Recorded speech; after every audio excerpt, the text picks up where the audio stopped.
নমস্কার দর্শক বন্ধুরা, আপনাদের সকলকে স্বাগত জানাচ্ছি রেফ স্পোর্টস বাংলার এক নতুন উপস্থাপনাতে। আমি সোমনাথ। এই মুহূর্তে দাঁড়িয়ে আছি যুবতী প্র্যাকটিস গ্রাউন্ডের বাইরে, এবং আজকে ইস্ট বেঙ্গল দল তাদের আজকে ম্যাচ ডে -2 অনুশীলন ছিল। এবং যে কোনো ম্যাচের আগে এই ম্যাচ ডে -2 অনুশীলন কিন্তু সব থেকে গুরুত্বপূর্ণ থাকে, কারণ এই অনুশীলনেই মোটামুটি সব দল কিন্তু তাদের যে প্লেইং ইলেভেন বা কিভাবে তারা খেলবে, ট্যাকটিক্স ইত্যাদি সেটা কিন্তু ঠিক করে নেয় এই ম্যাচ ডে -2 অনুশীলনে। এবং আজকে মোহামেডান ম্যাচের আগে ইস্ট বেঙ্গলের এই অনুশীলনে কি কি হলো সেই সব নিয়ে বৃত্তান্ত আপনাদেরকে বলবো এই প্রতিবেদনে অবশ্যই। বাট তাছাড়া আপনারা জানেন যে ইস্ট বেঙ্গল একটা ব্যাড প্যাচ দিয়ে যাচ্ছে। ইস্ট বেঙ্গল যেভাবে আইএসএলটা শুরু করেছিল, দুটো ম্যাচে তারা 7টা গোল করেছে, বাট তারপরে কিন্তু ইস্ট বেঙ্গলকে সেই চেনা ছন্দে দেখা যায়নি, এবং এটা অবশ্যই একটা চিন্তার বিষয় হবে অস্কার ব্রুজনের জন্য। কারণ ইস্ট বেঙ্গলের যার দল আছে এবং ইস্ট বেঙ্গলের যেসব রিসোর্সেস আছে সেই সব নিয়ে কিন্তু ইস্ট বেঙ্গলের যে পারফরমেন্স সেটা খুব একটা ভালো হয়নি। তারা গোল বেশি করে করতে পারছে না, এটা কিন্তু অবশ্যই একটা প্রবলেম। বাট ডিফেন্সের দিক থেকে কিন্তু ইস্ট বেঙ্গলের প্রবলেমটা অতটা নাই, কারণ 5টা ম্যাচে মাত্র 4টে গোল তারা কনসিড করেছে, সেইটা তুলনামূলকভাবে অনেক বেটার কেভিন সিভিয়ার অনুপস্থিতিতে। কিন্তু হ্যাঁ, ইস্ট বেঙ্গল এই দলটা কিন্তু গোল করতে পারে, গোল করতে হবে, এবং যে সুযোগগুলো তারা তৈরি করছে সেই সুযোগ গুলো কিন্তু গোলে কনভার্ট করতে হবে।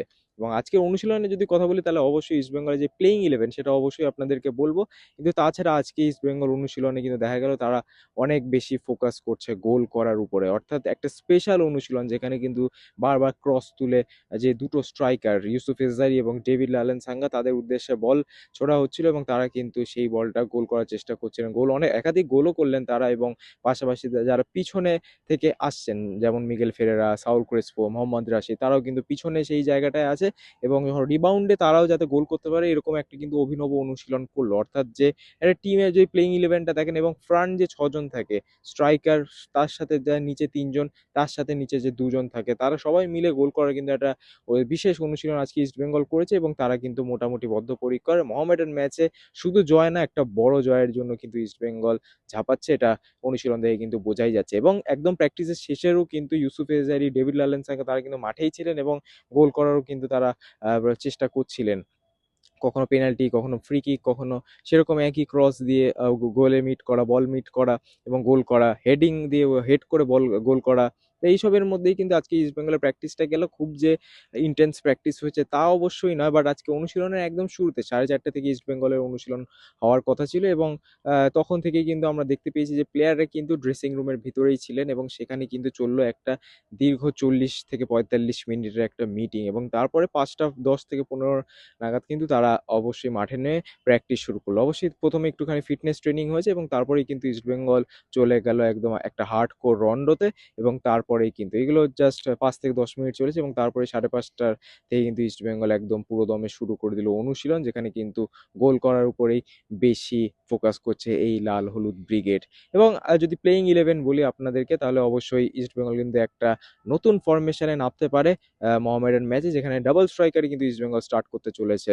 ইউসুফ এজারি এবং ডেভিড লালেন সাঙ্গা তারা কিন্তু সেই ডাবল স্ট্রাইকার রোলটাতে খেলবেন।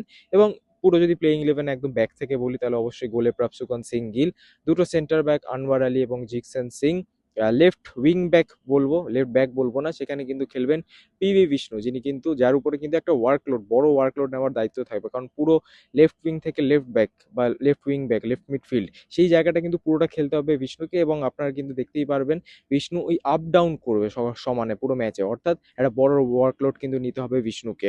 রাইট ব্যাকে অবশ্যই থাকবেন মোহাম্মদ রাকিব, এবং এই যে তিনটে ডিফেন্ডারদের কথা বললাম, আনোয়ার আলী, জিকসান সিং এবং মোহাম্মদ রাকিব, তারা কিন্তু মাঝে মাঝে 3 ব্যাক সিস্টেমেও চলে যেতে পারে যদি বেশি প্লেয়ার দরকার হয়, বা প্লেয়াররা যদি ঠিকমতো ট্র্যাক ব্যাক না করতে পারে, তাহলে কিন্তু এই তিনজনই ডিফেন্সটাকে সামলাবে। বাট তাছাড়াও যাদের এদেরকে হেল্প করা যায়, 3 ব্যাক ডিফেন্সদের হেল্প করা যায়, সেই জন্য কিন্তু সাউল ক্রেসপো আছেন, তিনিও কিন্তু মাঝে মাঝে একটু নিচ থেকে তিনি খেলবেন, হয়তো বেশি উপরে উঠবেন না, বাট আপনারা জানেন Saul Crespo box to box player, তো তার উপরেও কিন্তু একটা বড় ওয়ার্কলোড হতে চলেছে, ডিফেন্সও হেল্প করবেন এবং গোল করতেও কিন্তু তিনি অবশ্যই সাহায্য করবেন। তো মিডফিল্ডে তো আবার আপনাদের বলে দিই, 3 বিদেশি মিডফিল্ড, মিগেল ফেরেরা, সাউল ক্রেসপো এবং মোহাম্মদ রাশিদ।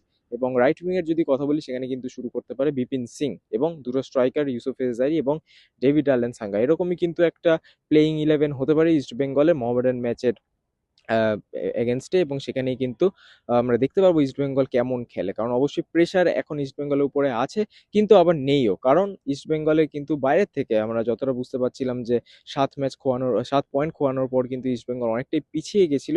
কিন্তু সেই দিক থেকে পয়েন্ট ড্রপ করেছে মোহনবাগান এবং জামশেদপুর। জামশেদপুর মোটামুটি বলতে পারেন ৫ পয়েন্ট ড্রপ করেছে এবং মোহনবাগানও কিন্তু ৫ পয়েন্ট ড্রপ করেছে। তারা এখনো পর্যন্ত ১৩ পয়েন্টসে আছে লিগ টেবিলের ২য় স্থানে, এবং ৩য় স্থানে আছে মোহনবাগান এবং জামশেদপুর।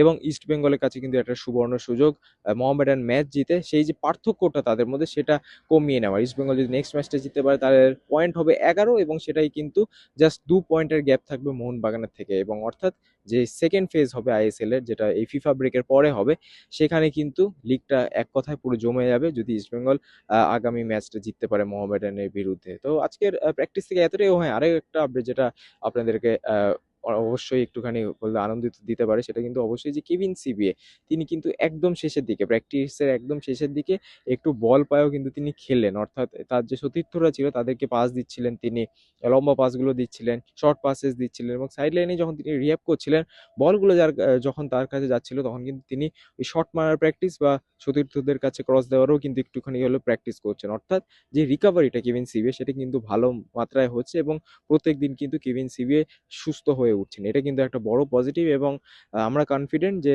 কেভিন সিবিএ কিন্তু নেক্সট যে চেন্নাই ম্যাচ হবে ফিফা ব্রেকের পরে, সেখানে কিন্তু কেভিন সিবিএ একদম পুরো দমে ফিট হয়ে কিন্তু ইস্টবেঙ্গল টিমে রিটার্ন করবে। তো এটা অবশ্যই একটা বড় আপডেট আপনাদের জন্য এবং অবশ্যই ইস্টবেঙ্গলের জন্য। কারণ কেভিন সিবিএ থাকলে টিমের ভারসাম্যটা কিন্তু অনেক ভালো হবে, এবং একটা leader at the back, leader যারা পিছনে থাকে দলটাকে লিড করে, নেতৃত্ব দিতে পারে, সেটা কিন্তু অবশ্যই ইস্টবেঙ্গল মিস করছে, এবং কেভিন সিবিএ আসার পর কিন্তু দলটা একটা ভালো জায়গায় থাকবে। বাট তার আগে সেই যে ৭টা ম্যাচ আছে নেক্সট ফেজে, সেই ৭টা ম্যাচ যদি ইস্টবেঙ্গলকে জিতে হয়, এবং ইস্টবেঙ্গলের যে লিগ জেতার পরিসংখ্যানটা সেটাও কিন্তু এখন মোটামুটি ইস্টবেঙ্গলের হাতে আছে। অর্থাৎ ইস্টবেঙ্গল যদি নেক্সট তাদের প্রত্যেকটা ম্যাচ জিততে পারে, তাহলে অবশ্যই লিগ কিন্তু তাদের নামে হতে পারে। কিন্তু ওটাই প্রশ্ন, তারা কি প্রত্যেকটা ম্যাচ জিততে পারবে? বাট এটা খুবই কঠিন হয়, বাট দেখা যায় কি হয়, ওয়ান ম্যাচ এট এ টাইম, যেটা কোচ অস্কার বুজন বলে থাকেন, এবং আপাতত তাদের ফোকাস মোহামেডান ম্যাচ। সেখানে কি হয় অবশ্যই সেটা আমরা জানতে পারবো, সময় বলবে সেই উত্তর। আর অবশ্যই আজকের প্রতিবেদনটা এতটাই। অসংখ্য ধন্যবাদ আপনাদেরকে এই ভিডিওটা দেখার জন্য, এবং অবশ্যই আপনাদের সাথে দেখা হবে পরবর্তী ভিডিওতে কালকে ম্যাচ ডে -1, সেখানে কোচ অস্কার বুজন কি বলেন সেটা দেখার বিষয় হবে। তো অবশ্যই চোখ রাখবেন রেড স্পোর্টস বাংলার পর্দায় এরকম প্রতিবেদনের জন্য, এবং আপনাদের সাথে দেখা হবে পরবর্তী ভিডিওতে। ততদিনে ভালো থাকবেন, সুস্থ থাকবেন, এবং নমস্কার।